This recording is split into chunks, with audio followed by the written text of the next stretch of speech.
ça va être beaucoup plus facile de vendre à des gens qui font déjà de la publicité. Parce que si quelqu'un ne fait pas d'ads et que vous devez en plus le convaincre de commencer la publicité, en plus de bosser avec vous, bah c'est 3-4 fois plus difficile.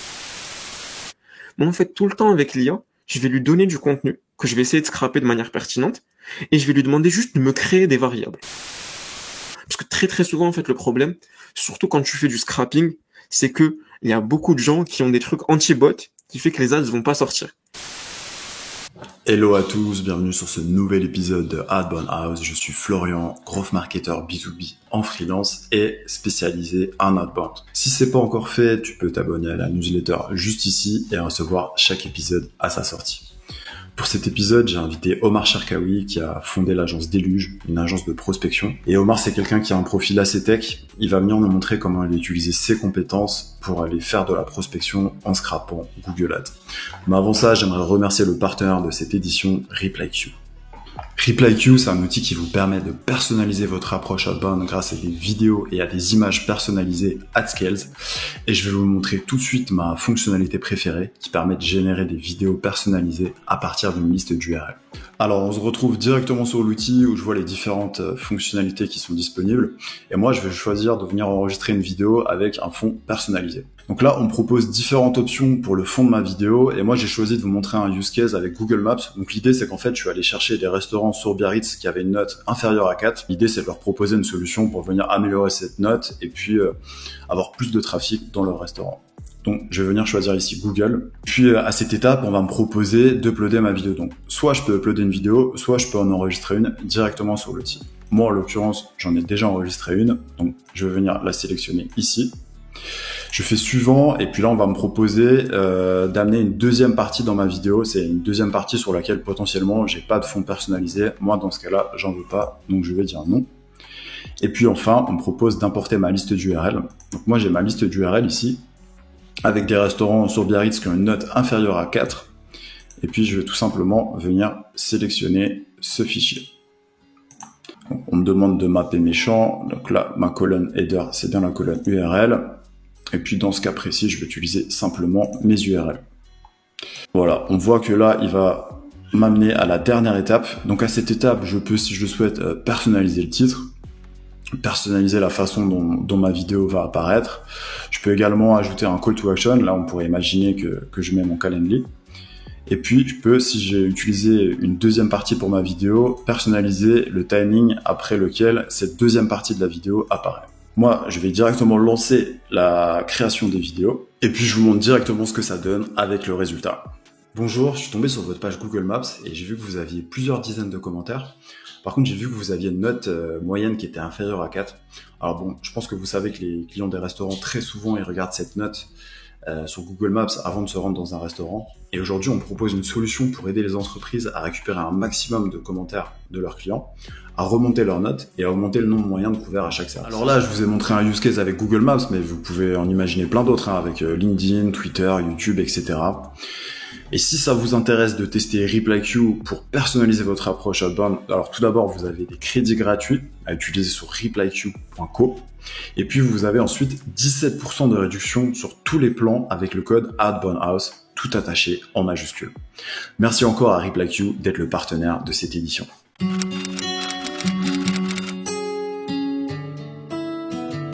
Écoute, salut Omar, je suis très content de t'avoir sur cet épisode de Adborn House. On avait déjà discuté un peu à l'époque, donc à l'époque t'avais un SaaS de prospection vidéo. Maintenant t'as ta propre agence de prospection.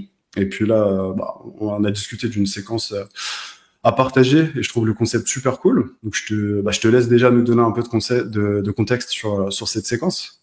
Yes, déjà salut Florian, merci beaucoup de m'inviter, tout le plaisir est pour moi. Cette séquence c'était quoi en gros? Donc c'est pour une agence de Google Ads aux États-Unis.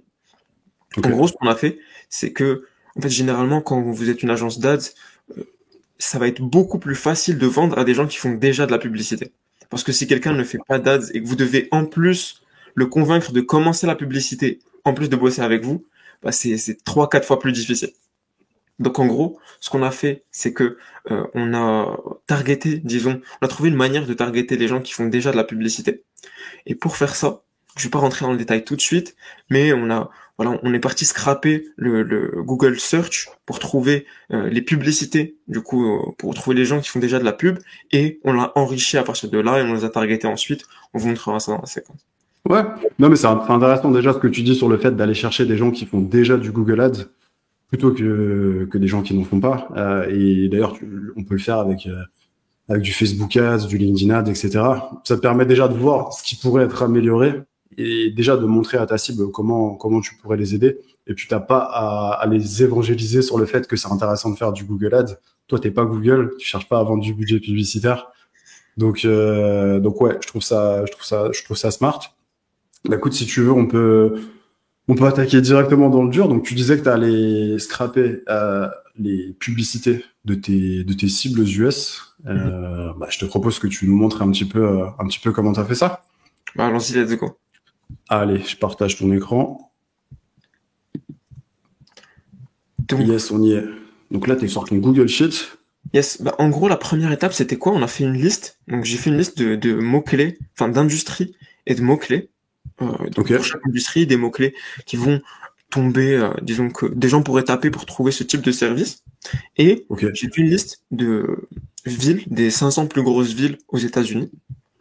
Donc, il y en a certaines, les très grosses, elles sont là en plusieurs occurrences. Comme ça, bah, on les fait plusieurs fois. Et en gros, ce que le Ok. workflow, il fait, c'est qu'il va taper chacun de ces mots-clés dans chacune de Ok. ces villes.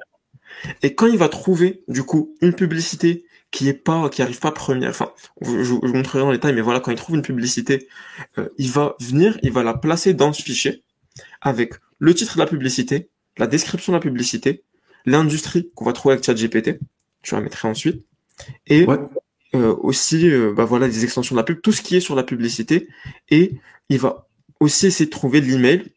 Voilà, bon, des fois on trouve pas l'email et du coup, juste on ne target pas la personne, mais voilà. Ouais. En Ok. gros, Et juste sur les mots-clés que tu as au départ en input, est-ce que tu peux en dire un peu plus du coup sur bah déjà, quel type de business ça concerne? J'imagine que tu vas pas scraper toutes les Google Ads de toutes les villes. C'est quel type d'industrie? en fait, lui, au final, il visait juste une poignée d'industries. Au début, j'avais fait ce travail, j'avais Ok. listé vraiment une centaine d'industries quasiment, mais au final, on ne les a pas du tout toutes faites. Enfin, on ne les a pas du tout explorées. Ces Ok. industries, ça va tout le temps être des business physiques, donc locaux, des trucs assez petits. Ça va être, en l'occurrence, ben ici, c'est de la location de toilettes portables, tu vois, des inspections de maison pour enlever par exemple la moisissure, des petits, voilà, enfin pas des laveries, les gens qui lavent les tapis, des trucs comme ça. Enfin, plein Ok. d'industries de ce Truc type-là. physique, ouais.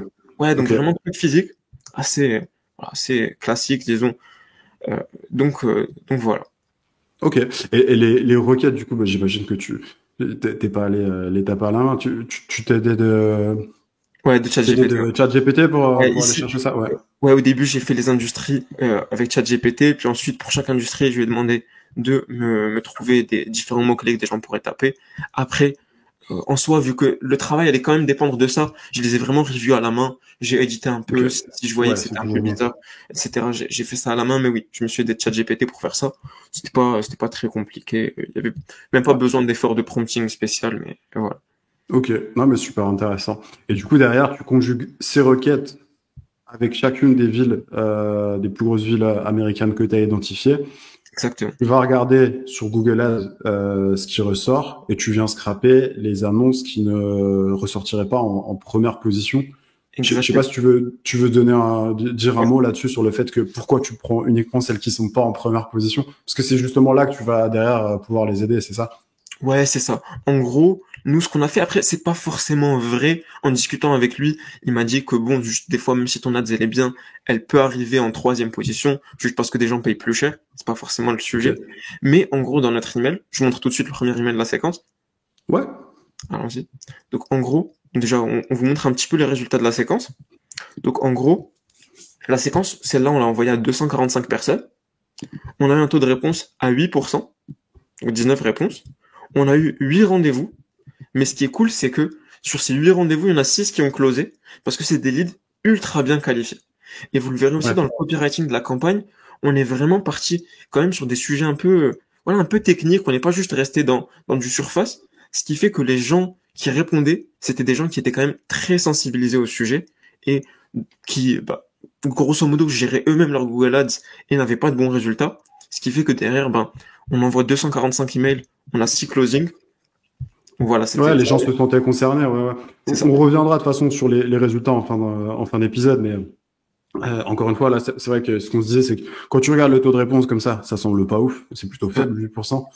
Mais en fait, évidemment, ce qui nous intéresse, c'est on ne fait pas des campagnes pour avoir un taux de réponse élevé, c'est pas entre autres, mais le but final, ça reste de signer des deals. Et là, en l'occurrence, t'en as signé 6. Mais on y reviendra après. Si tu veux, montre le premier email peut-être pour donner un peu de contexte. Et après, on reviendra sur tes workflows pour comprendre comment ils fonctionnent. Yes. Donc, en gros, le premier email, c'est quoi? On dit tout simplement, voilà, je viens de taper tel mot-clé, donc search request, sur Google, et je suis tombé sur ton ad. Et puis, on met le titre de la publicité. T'as fait un bon travail sur le keyword targeting, dans le sens sur le mot-clé que t'as visé, mais ta publicité, elle n'était pas rankée en premier. Il y avait 3 ads au-dessus d'elle. Ça veut dire, soit, après, il n'y a pas toujours 3 ads au-dessus d'elle, mais bon, juste, on met ça comme ça. Oui, mais ça reste quand même suffisamment précis comme info. Je coupe la vidéo 10 secondes pour vous dire que chaque épisode de Ad Bon House, ça me demande en moyenne 12 heures de travail, donc entre la recherche de l'invité, l'enregistrement de l'épisode, le montage et l'écriture. Et un moyen très simple que vous pouvez mettre en place pour soutenir ce travail, c'est de vous abonner à la chaîne YouTube, de liker et de commenter la vidéo. Merci d'avance et je vous laisse retourner à la séquence d'Omar. Ça veut dire que soit t'as un low keyword quality score, en gros que, bon, honnêtement, je sais, voilà, c'est non, mais pour ceux qui ont déjà fait un peu de Google Ads, ils vont comprendre. Ils vont comprendre. Il faut grosso modo, quand on fait du Google Ads, que le mot-clé sur lequel on enchérit et l'annonce qu'on cherche à pousser et un fort lien, parce que même sur du publicitaire, Google veut que les annonces soient pertinentes et que les gens en tapant un mot-clé se retrouvent pas avec une annonce qui n'a rien à voir. Donc pour ça, il attribue un score, et plus ce score est élevé, plus les annonces vont ranker en haut sur la section réservée aux annonces. Il y a d'autres critères, mais ça reste un critère assez important. Exactement. Donc voilà, t'as parfaitement bien expliqué. Ou sinon que voilà, ta campagne elle est pas bien setup. Et on dit que dans tous les cas, ça te coûte voilà des milliers de dollars tous les mois. Et on lui propose tout simplement ce qui serait intéressé par un audit gratuit, voilà, où un de nos experts en Google Ads va lui montrer les meilleurs moyens d'outrank ses compétiteurs tout en payant moins par clic. Alors faut savoir que excuse-moi. J'ai juste dire voilà, j'ai testé pas mal d'autres trucs dans d'autres campagnes en termes de CTA, parce que le CTA il est un peu long, il y a différents trucs qu'on peut tester. Là, on s'est pas orienté sur l'objectif final, on te ramène plus de clients ou comment dire, où on baisse le coût par lead, etc. Parce qu'on a jugé que sur cette campagne, on s'adressait à des gens qui avaient quand même un niveau d'awareness qui est très élevé. Les gens qu'on cible, c'est pas des gens où tu vas leur vendre le résultat final. Je pense, du moins, ce qu'on a fait dans cette campagne, bon, ça a marché, c'est de leur vendre en parlant des moyens qu'on va appliquer, de sujets un petit peu techniques, parce qu'ils ont un niveau d'awareness élevé. Je sais pas si, peut-être vous en avez déjà parlé dans l'épisode avec Alexandre, peut-être, parce que je sais que c'est un sujet qu'il aborde souvent. Ouais, j'aurais une question à te poser par rapport à ça, mais je te laisse continuer.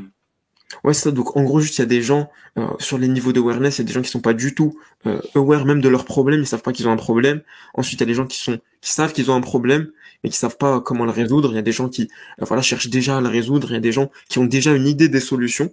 Et donc, là, en l'occurrence, plus la personne, elle est pas aware, plus tu dois juste parler du résultat final et du problème. Et plus la personne est aware, plus tu dois parler de comment tu résous ce problème et pourquoi ta solution est la meilleure.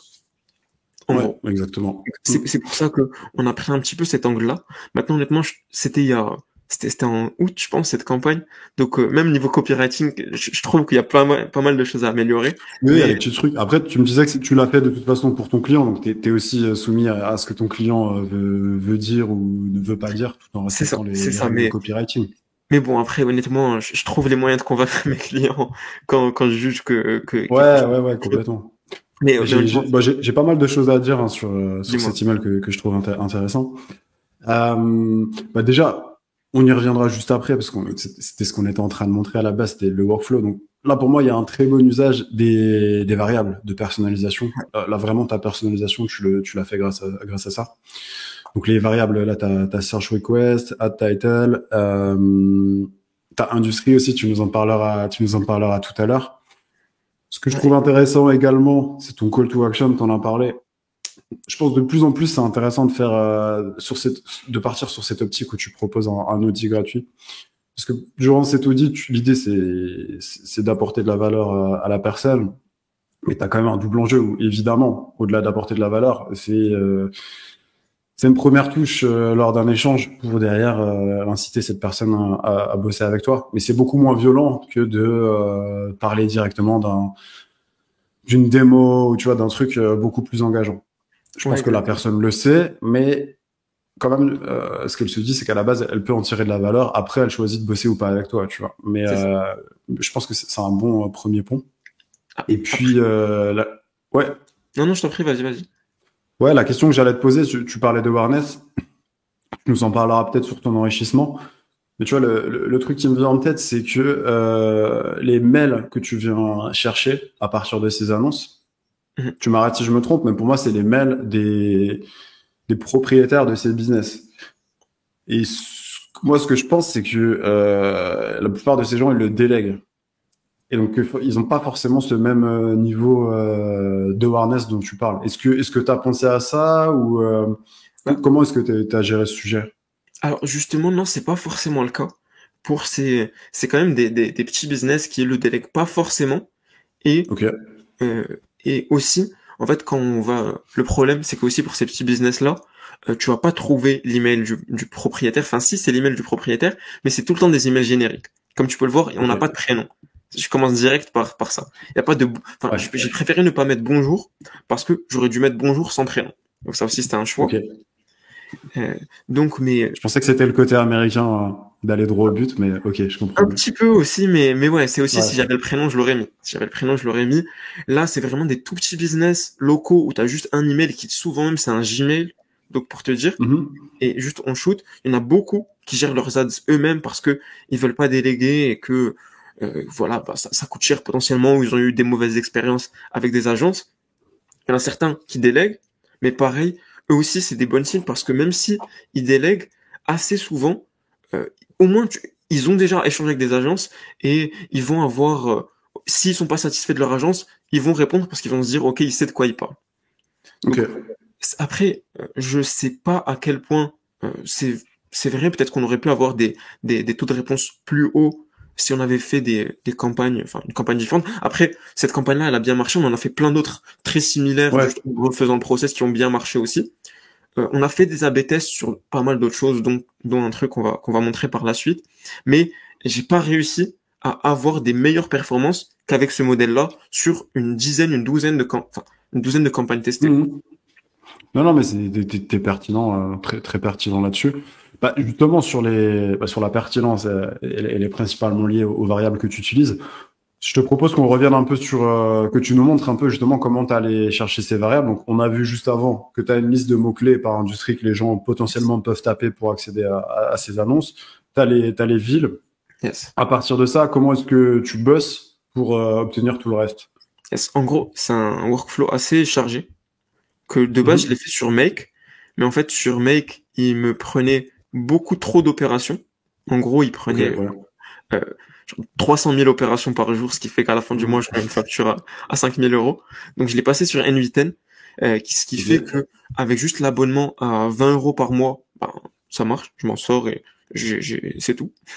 J'ai pas d'excès top. d'opération. Parce que sur N8N, en fait, tu payes pas à l'opération. C'est-à-dire que une opération, c'est un petit truc qui s'exécute. Non, sur N8N, tu payes au workflow que tu lances. C'est-à-dire que le workflow que Ouais. tu lances, mince, même s'il fait 10 000 opérations par launch, ça compte juste pour un workflow lancé, quoi. Un workflow, ouais. Mhm. Ok. Donc voilà, je vais zoomer un petit peu pour montrer. Donc en gros, ici, au Ouais, c'est départ, on va workflow juste alors. aller faire ces trucs sur Sheets, où on va aller prendre les locales, les keywords, etc., sans rentrer dans le détail. Là, il y a en fait une API que j'ai utilisée, qui s'appelle SERP House, qui Ok. va permettre du coup d'aller Mhm. scraper d'aller taper certains keywords du coup dans Google et en te localisant à un certain endroit. Donc ici Q Ouais. c'est la request et loc c'est la localisation. Et ça, pour préciser, tu m'arrêtes si je me trompe, mais ça va te prendre tous les résultats, hein, qu'ils soient payants ou organiques sur Ouais, ça Google. prend tous les résultats, qu'ils soient payants ou organiques. Et ensuite, derrière, j'ai un filtre.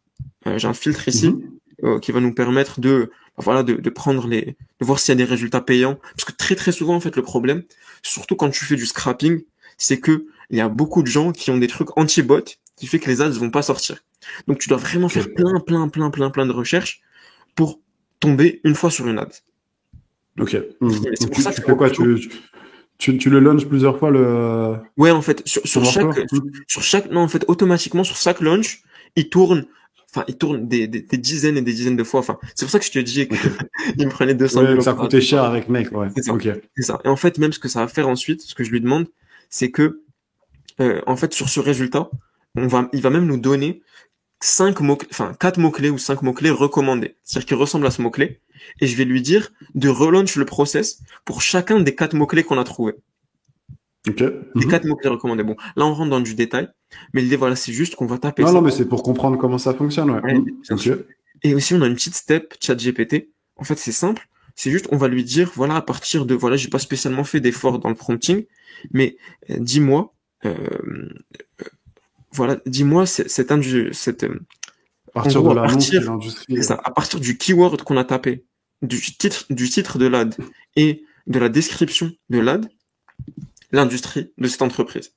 Et en gros, je lui demande aussi de me répondre en 3 mots maximum pour qu'en fait, ça fitte bien dans l'email. Parce que. Ouais, tu t'en sers en variable ici, voilà. Ouais, c'est ça. En fait, un des problèmes, il y a beaucoup de gens qui vont faire des icebreakers IA. Et moi, je fais jamais ça, j'aime pas du tout. Parce que ça fait des phrases très bateau, ça fait des phrases qui sont pas pertinentes, ça fait des transitions très étranges entre l'icebreaker et la suite de l'email. Moi, en fait, tout le temps avec l'IA, je vais lui donner du contenu que je vais essayer de scraper de manière pertinente et je vais lui demander juste de me créer des variables. Et en fait, avec ces variables-là, moi, je vais créer des phrases personnalisées et pertinentes. Donc ici, en l'occurrence... T'as déjà ta phrase et tu viens seulement caler l'industrie. Je sais pas si t'as un exemple ici d'ailleurs. Oui, par exemple, ici, juste pour les industries, on voit que même sur un truc qu'on pourrait penser c'est la même industrie, en fait, il y a des nuances. Et les nuances, on les voit quand on prend add title, add description et search request. Donc, on va avoir carpet cleaning, power washing, pressure washing, cleaning services, etc. Et donc là, on va mettre ça dans, du coup, l'industrie. À chaque fois, on aura un truc du genre... voilà, we recently worked with 2 other private investigation services companies. Donc là, en l'occurrence, voilà, ça passe bien.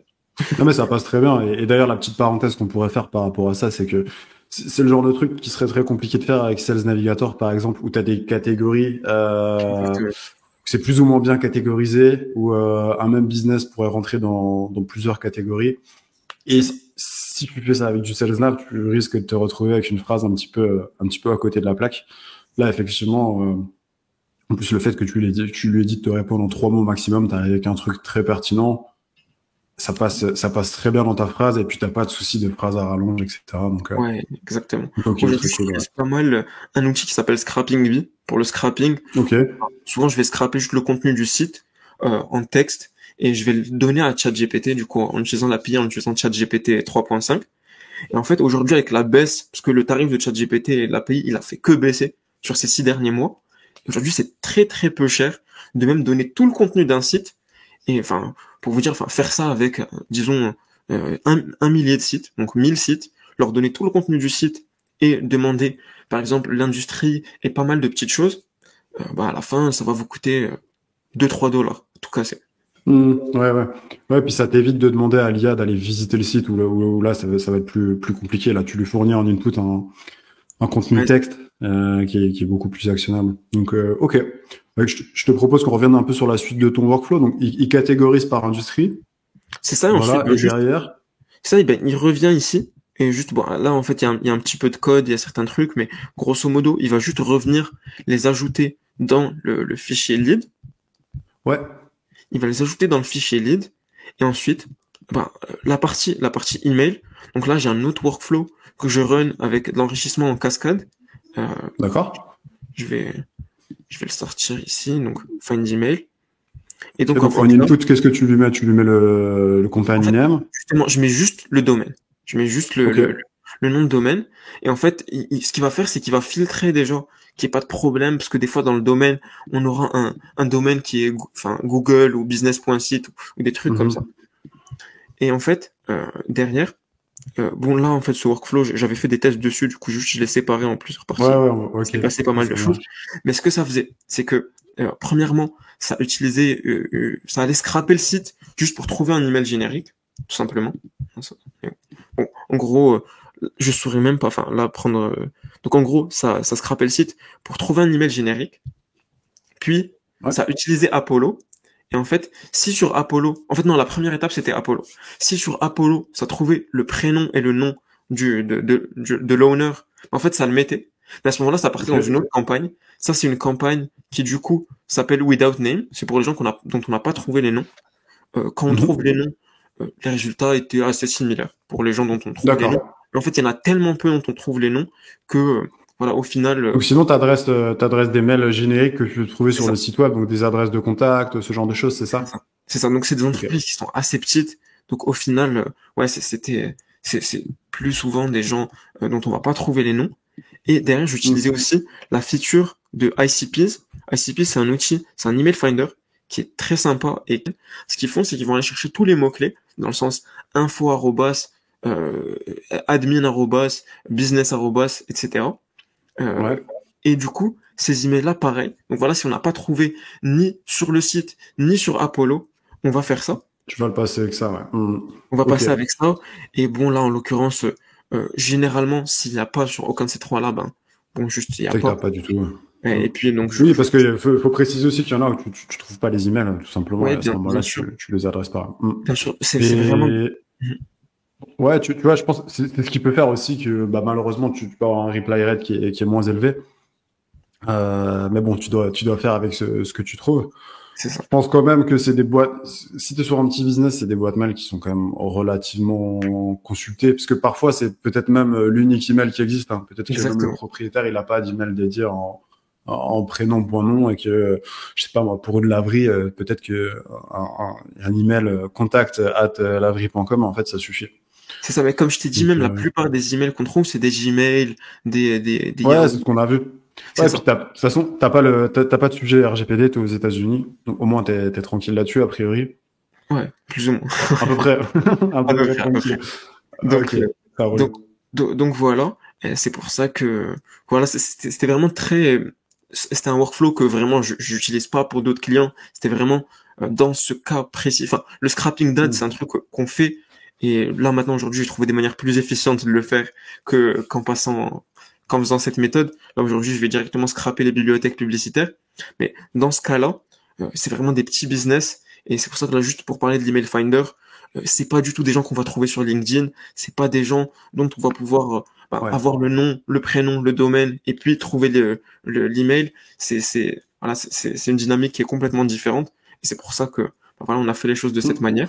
Non, non, mais super intéressant. Moi, de toute façon, j'adore l'approche, hein, sur le côté personnalisation, au niveau pertinence, vraiment, c'est top. Et c'est ce qui fait qu'à la fin, t'as signé des deals, hein. C'est ça. Donc, Ouais. bah, Ça, sur le workflow, je pense qu'on a fait un peu le tour. Je sais pas si tu avais d'autres choses à rajouter sur ce N8N, mais je pense qu'on sur a le tout vu. workflow, honnêtement, il n'y a pas grand-chose d'autre à ajouter. Bah écoute, bah regardons du coup, là c'est ton premier email. Regardons le deuxième email. Honnêtement, les follow-up, il y a vraiment pas grand-chose. Ok, C'est ouais, vraiment ouais, pas c'est du spécifique. follow-up simple. C'est ça, c'est Mhm. du follow-up très simple. Un truc que je conseille quand vous visez des business locaux, c'est vraiment faire de la personnalisation, pas bateau, mais toute personnalisation que vous mettrez, ça passe. Enfin, même si t'es la ville, si t'es leur numéro de téléphone, si t'es des trucs comme ça, ils vont se dire, ah, ok, bah, c'est sérieux, il a fait des recherches et tout.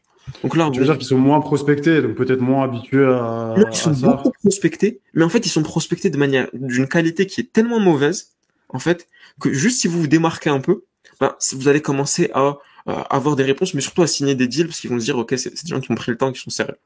Donc là, par Mhm. exemple, juste en follow-up, j'ai C'est mis, pas le même type de prospection, tu vois, qu'ils vont recevoir qu'une personne qui est directeur marketing et c'est ça, qui va recevoir de la prospection et par LinkedIn, et par email, et par téléphone.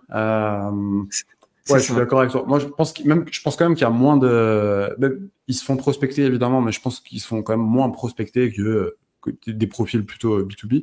Après, Et puis, comme tu le ça disais, dépend. ouais, pas la même qualité, quoi. Pas la même Ouais. qualité. Pour avoir prospecté du coup des restaurants sur ma toute première startup, je peux dire les restaurants, chaque jour, ils reçoivent genre Ah bah ouais. 4, Avec toute 4-5 l'industrie de la emails, food tech, ouais. ouais, Mm. 4-5 emails, 2-3 cold calls, une personne qui vient leur vendre un truc en physique. Enfin, vraiment, c'est une cible ultra Mm. ciblée, par Ouais, exemple. mais là, c'est pas bête ce que tu as fait sur ta relance de dire, bah voilà, j'ai essayé de t'appeler à C'est ça. tel numéro. Du coup, le numéro, c'est pas, tu le trouvais pareil sur le site, si j'imagine que Le c'est le numéro, même c'était soit sur fonctionnement. le site, ou soit je faisais de l'enrichissement Google Maps. Comme outil qui peut vous permettre de faire ça, il y a Scrap.io. Scrap.io, du coup, c'est un Mhm. outil qui est assez connu en Ouais. France. Et en fait, ils ont une API qui permet de faire de l'enrichissement où ce que tu vas faire, c'est juste, tu vas mettre le domaine parce que de base, Scrap.io, ce qu'ils vont te permettre, tu vas mettre une industrie, une ville, et ils vont te sortir, voilà, tous les restaurants dans Paris, par Qui exemple. sont sur Google Maps, ouais. Mm. C'est ça. Et c'est un scrapper de Google Maps. Mais ce qui va te permettre aussi, c'est que tu mets un nom de domaine, et il va te trouver, bah voilà, toutes les infos sur la fiche Google Maps de ce nom de domaine. Et donc là, ce qui est intéressant, c'est que, en l'occurrence, souvent, ça nous permet de trouver le téléphone. Donc, Mm. Non, puis t'arrives avec une info pertinente. Par contre, tu l'as pas appelé, du coup, on non, est non, d'accord. évidemment. Ouais. Mm. Évidemment, Ok. petit mensonge ici, on va dire. Mais Ouais, petit mensonge, mais bon, ça te permet d'arriver avec une relance. c'est ça. C'est ça, c'est ça. T'apportes pas de valeur entre guillemets, mais t'as une info pertinente qui est le numéro de téléphone. Exactement. Donc, Bon, après, ici, ok. j'avais fait le test aussi Ouais, voilà, t'as testé de juste 100. enlever cette partie-là. Honnêtement, pas tant de différence Pas que un ça gros résultat sur la B-test. en Bon, termes de après, t'as pas résultats. non plus un énorme volume On peut revenir sur la step 2. sur le taux de reply. Ouais. Sur le step 2, en termes d'opportunité, bon, le B, il avait eu une réponse, enfin, un rendez-vous booké. La A, il n'a pas eu de rendez-vous Entre booké. deux. Ouais. Après, il faudrait aussi que je vois sur toutes les petites campagnes qu'on a fait comme ça. Je peux vous dire, en vrai, ce truc-là du téléphone, je sais que je l'ai enlevé par la suite, que Mhm. je l'ai pas laissé. Parce que, enfin, juste aussi des fois, on allait trouver l'email et pas le numéro de téléphone, donc j'avais la flemme un peu de segmenter Ouais, à ouais, chaque ouais. fois. Hmm. Après, même si c'est pas très compliqué, on peut juste faire une variable et mettre, voilà, enfin, si avec de la liquid syntax, tu fais juste si la variable existe, tu mets cette phrase, sinon tu la mets pas. C'est Ouais, pas ouais, très c'est ce que j'allais compliqué à dire. faire, mais voilà, au Hmm. final, juste j'ai vu qu'il y avait vraiment pas de différence, donc finalement, j'ai juste laissé ça. En fait, dans Ok. cette séquence-là, bon, ça je l'avais désactivé juste pour la forme, Ouais. mais, Et mais t'as voilà. une dernière relance du coup suite à ça, Ouais, Omar? en fait, moi je fais généralement des séquences assez courtes, 3 emails, même des fois deux, Ok. au maximum je vais monter à 4. Donc en l'occurrence, ici, c'était juste un email de break-up assez classique. Moi, c'est un truc dont je suis Mhm. assez fan. En général, je vais soit faire un truc comme ça, ou vraiment, je vais juste insister beaucoup sur le fait que c'est le dernier email, ou sinon je vais faire un Ouais, je truc trouve ça intéressant, moi. Moi, j'essaie toujours de le faire aussi, hein. Insister sur le fait que c'est le dernier email. email. Ça rassure ton prospect, il va pas se faire relancer. Et puis, ça joue, en fait, en fait, ce qu'on essaie de faire, c'est que la personne, elle te dise, ouais, bah, désolé, je t'ai pas répondu jusque-là. Et, ça m'intéresse ou ça m'intéresse pas. Mais c'est vrai que ça encourage, beaucoup, le prospect à te répondre le fait que tu lui signifies que c'est Mhm. le dernier email. Moi, Exactement, ouais. j'aime beaucoup le faire aussi. En fait, c'est ça. En fait, il se dit, si je réponds pas maintenant, en fait, comme Je si c'est une répondrai vraie jamais. opportunité, je vais la perdre. Et, Mm. et donc, c'est intéressant. Et aussi, l'autre break-up email que j'aime bien faire, c'est, voilà, tu fais 1, 2, 3, 4, tu mets des trucs, enfin, ou par exemple, tu demandes pourquoi est-ce que, j'étais juste curieux de savoir pourquoi est-ce que tu m'as pas répondu jusque-là. Les résultats de Oui, oui, tu proposes de des mes Google options. Ads. Pardon? Ouais, tu proposes différentes options pour faciliter la réponse du prospect. Ouais. Exactement. Je le fais un peu moins, ça, moi, je t'avoue. Je trouve que ça a été un peu trop surutilisé, donc ça a un peu perdu en efficacité. Mais sur le principe, c'est intéressant que, encore une fois, la personne, elle n'a pas le temps de te répondre.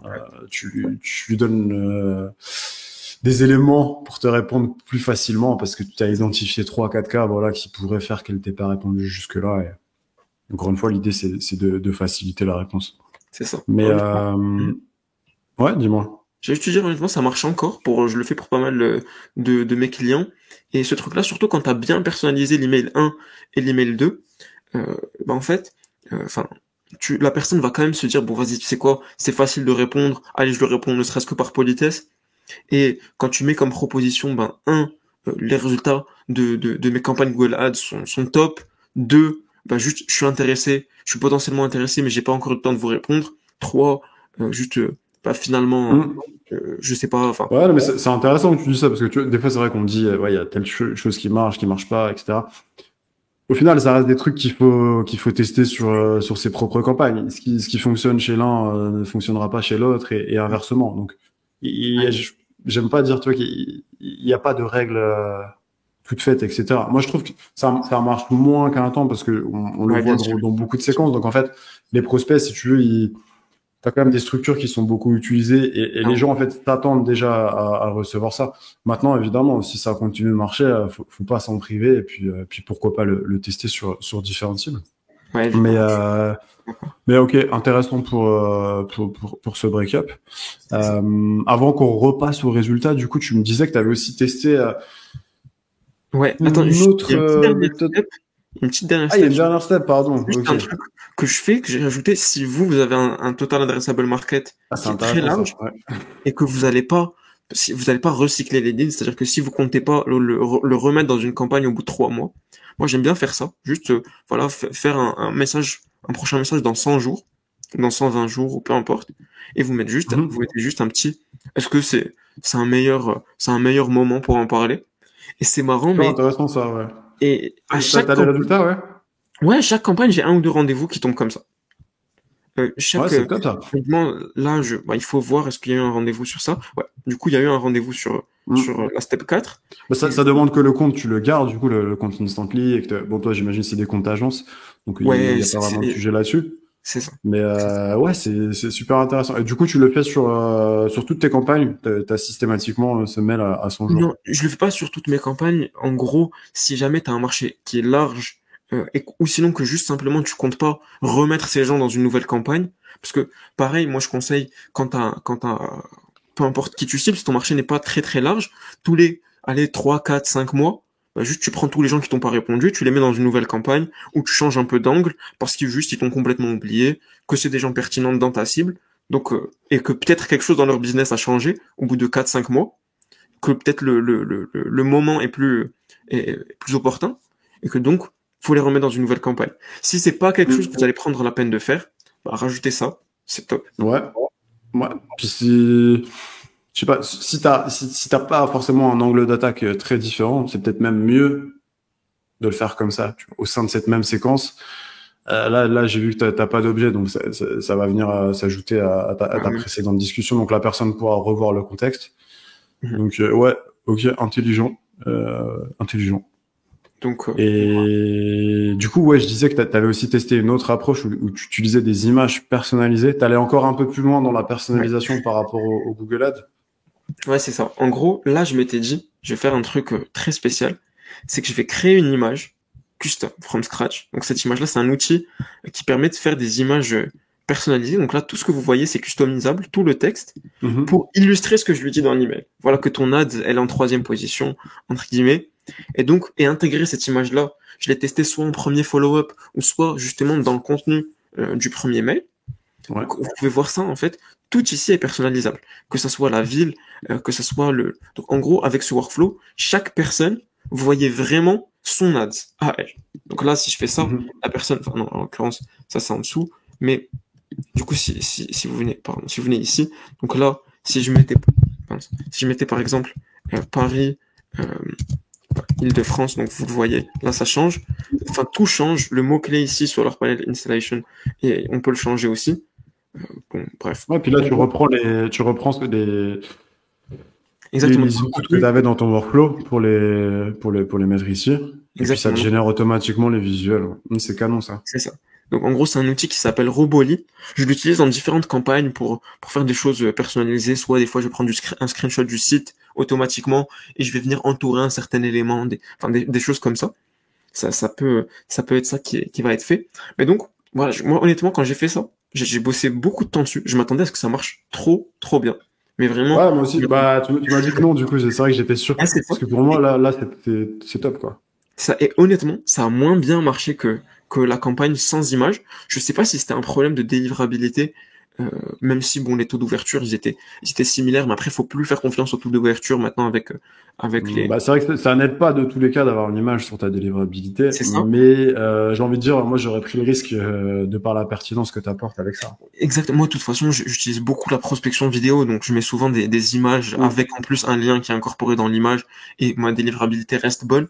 Mais le fait est que ça a moins bien marché. Je sais pas si peut-être pour eux c'était peut-être intrusif, peut-être que parce que je pense pas du tout que quelqu'un puisse se rendre compte que c'est fake, honnêtement, parce qu'en fait c'est vraiment son ad, donc ça m'étonnerait. Ouais, la seule cause que je peux voir, tu vois, c'est que peut-être à la limite, si la personne, elle le lit vraiment en diagonale, Ouais, déjà, le fait d'avoir un visuel, ça va peut-être faire davantage prospection. Et en fait, peut-être que les gens se rendaient même pas compte que c'était vraiment leur ads, tu vois. Et pouvaient penser que c'était un visuel générique c'est sans ça. lire ce qu'il y a dans l'image et se rendre compte que c'est vraiment leur publicité. Ouais, c'est ça. Honnêtement, je vois que ça. Mais c'est vrai que ça m'a surpris quand tu m'as dit ça. Ouais, bon après ça a quand même booké quelques rendez-vous, mais les réponses, grosso modo, sur, allez, un petit, quand même 800 personnes à qui on a envoyé ça, euh, comparé à ces résultats, enfin, on a eu sur les 800 personnes, je pense, pareil, enfin 5 ou 6 rendez-vous, alors que là sur 240 personnes, on a eu 8 rendez-vous. Donc non, Hmm. un peu plus quand même. On a eu peut-être une dizaine de rendez-vous sur 800 personnes. Là, on a eu euh, 8 rendez-vous sur Bah, 250 ouais, personnes. bah, allons-y. Du coup, je te propose qu'on regarde un peu, Ouais, justement, pour terminer l'épisode, on va regarder à nouveau les résultats, mais tu as adressé 245 personnes. Donc, à savoir, encore une fois, que de base, tu avais plus d'annonces, mais après, il faut encore que tu trouves l'email. Donc, comme on l'a dit, tu trouves pas c'est ça. forcément l'email à chaque fois. Donc, taux d'ouverture 80. Très bon là-dessus, il y a pas de sujet. Taux de réponse moins bon là-dessus, on va pas se mentir, il est plutôt bas ce taux de réponse. Ouais, et Mais c'est par contre, parmi les réponses, bah t'en signes 8. non, donc il y a Donc 8 rendez-vous et 6 personnes qui signent, du coup que le client ouais, c'est convertit. ça, 8 rendez-vous et 6 personnes qui signent, pardon. Donc voilà, c'est une campagne qui a super bien marché. Donc on en a fait plein d'autres comme ça avec ben, toujours un volume assez similaire, mais juste où on changeait quelques petits trucs ou pas, certaines où juste on n'a rien changé et où les résultats Mhm. sont toujours assez similaires. Donc on a commencé à le faire industrie par industrie, par exemple. Et du coup, ouais, c'est un type de campagne qui à chaque fois on a des taux de réponse qui sont pas très hauts, parce qu'aussi comme tu l'as dit, on cible les gens qui sont très aware, enfin qui sont hauts dans le niveau d'awareness. Donc ceux qui par exemple, ben peut-être ont déjà une agence et ils délèguent ça et c'est pas eux qui gèrent ça, peut-être ils vont pas nous répondre, ils vont pas comprendre ce qu'on leur dit. Mais le fait est qu'à la fin, tous ceux qui vont booker le rendez-vous, bah, vraiment il y en a beaucoup qui ont closé, parce que c'est Bah des ouais, gens. si t'en signes 6 sur 8, ouais, c'est pas mal. Ça, ouais, il en a signé 6 sur 8, donc derrière, ouais, ça a super bien marché. Et c'est des gens qui avaient vraiment ce pain. Donc voilà. Ouais, ok. Bah écoute, trop bien, trop bien. Bah merci beaucoup Omar d'avoir partagé tout ça. Écoute, Bah de toute c'est façon, bon, je te l'ai déjà dit, mais c'est super intéressant sur la pertinence du fait d'aller chercher vraiment les termes exacts qui sont employés dans les annonces. Donc intéressant, inspirant. Et puis bah, ce que je te propose pour clôturer l'épisode, Omar, c'est que bah, s'il y a des gens qui voudraient te contacter, qui voudraient bosser avec toi, qui voudraient te proposer quelque chose, comment est-ce qu'ils peuvent te contacter? yes, ben LinkedIn, déjà Omar Cherkaoui, normalement vous allez me trouver assez facilement. Sinon, ben deluge.com, deluj.com, sans accent. Le site est pas encore sorti là où on enregistre le podcast, mais normalement il devrait sortir dans quelques jours. Ouais, ok. Donc vous allez Bon, le on trouver. mettra les liens. C'est ça, et puis voilà. Écoutez, sinon Ça roule. omar@deluge.com, pareil, mais Ouais, ok, nickel. Bah écoute, on ajoutera tout ça. Bah écoute, merci beaucoup Omar. Et puis merci à toi. je te dis à bientôt.